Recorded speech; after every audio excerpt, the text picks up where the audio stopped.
السلام علیکم خواتین و حضرات، ڈاکٹر امتیاز احمد حاضر خدمت آپ کے لیے ایک لیٹسٹ اپڈیٹ کے ساتھ، اور ایک اہم سوال جو کہ ہمارے مریض اکثر پوچھتے ہیں کہ آیا فائبرائڈ ٹریٹمنٹ کے بعد سائز ریڈکشن کیا ہوگا؟ پروفیسر ڈاکٹر امتیاز کا چینل سبسکرائب کریں اور بیل آئیکن پر کلک کریں۔ یہ ایک وائڈ سبجیکٹ ہے، وائڈ ڈسکشن ہے۔ اس میں یوں سمجھیے کہ آل ڈپینڈز آن دا سائز، جو کہ سائز ہے آپ کے فائبرائڈ کا، یہ 10% سے لے کے 90% تک شرنک ہو سکتا ہے۔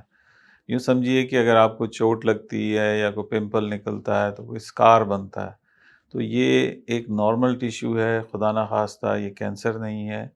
جب ہم اس کی بلڈ سپلائی بند کر دیتے ہیں تو یہ اوور پیریڈ آف ٹائم یہ شرنک ہوتا ہے اور یہ اسکار کی صورت اختیار کر لیتا ہے۔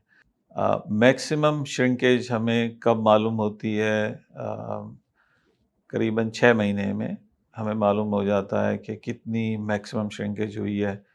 وہ فائبرائڈ جو 5 سے 6 سی ایم کے ہیں، یعنی سینٹی میٹر سائز کے ہیں، جو 10 سی ایم یا سے زیادہ کے ہیں، اس میں سال یا 2 سال بھی لگ سکتے ہیں۔ لیکن اوورآل یہ آپ سمجھیے کہ یہ ایک نارمل ٹیشو ہے جو کہ اب نارملی گرو کر رہا ہے، خدا نخواستہ کینسر نہیں ہے۔